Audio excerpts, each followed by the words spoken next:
लेकिन ये हमारा भारतवर्ष है और इस भारतवर्ष में जीते जी तो क्या, मरने के बाद में भी बेटा लाखों काम छोड़ करके और कंधा देने के लिए आता है। ये भारत की संस्कृति।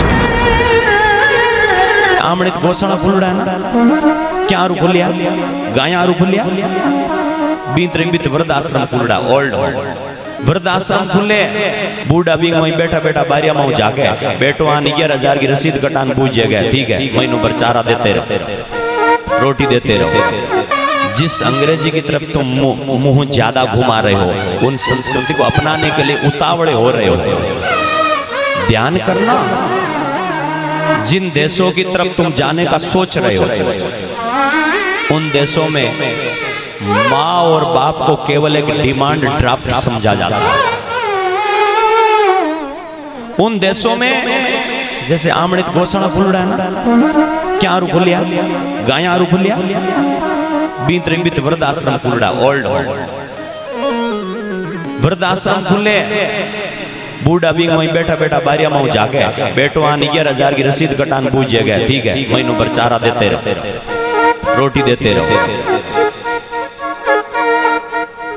लेकिन ये हमारा भारतवर्ष है और इस भारतवर्ष में जीते जी तो क्या, मरने के बाद में भी बेटा लाखों काम छोड़ करके और कंधा देने के लिए आता है। ये भारत की संस्कृति।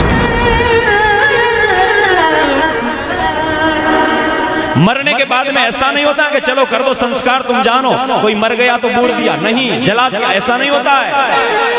ये भारत है और इस भारतीय सनातन संस्कृति में बेटा दूर है कहीं तो भी आखिरी समय में माँ और बाप के अंतिम दर्शन करने के लिए आता है।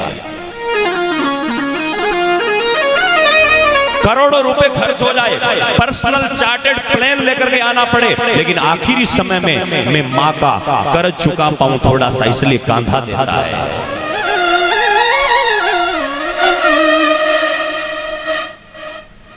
ये भारत है।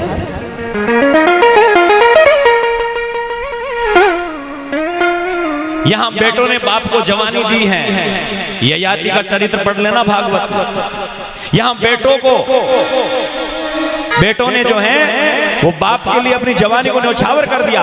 यहां जिस विषम पितामह का मैं नाम ला रहा था, उसका नाम विषम क्यों पड़ा, याद है?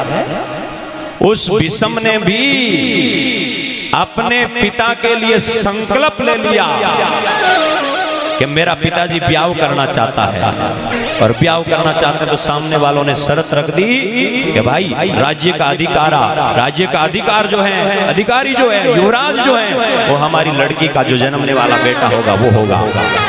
विषम जी के पिताजी ने कह दिया कि ठीक है होगा। नहीं महाराज, आज तो ठीक है, लेकिन अगली पीढ़ी में भी क्या होगा ऐसा। तब विषम जी ने कहा मैं आजीवन ये संकल्प लेता हूं कि मेरे पिताजी का विवाह हो जाए, मेरे पिताजी की इच्छा पूरी हो जाए, और मैं आजीवन कमारा रहूंगा, जिंदगी भर ब्याह नहीं करूंगा, इसलिए उनका नाम विषम पड़ा। ऐसे बेटे होते हैं यहाँ पर। और जिन देशों के लिए आप दौड़ रहे हो, जिन संस्कृति के पीछे दौड़ रहे हो, वहां दिन में 2-2 4-4 ब्याह हो जाते हैं। वहां कहां मायरा भरा जाता है, वहां कहां मां को देवता माना जाता है। इसलिए मैं आप लोगों से निवेदन करूंगा कि बेटों को चाहे मर्जी आए उतनी शिक्षा दे देना, इंग्लिश के स्कूलों में पढ़ा लेना, कॉन्वेंट स्कूलों में पढ़ा लेना, लेकिन संस्कार जरूर देना।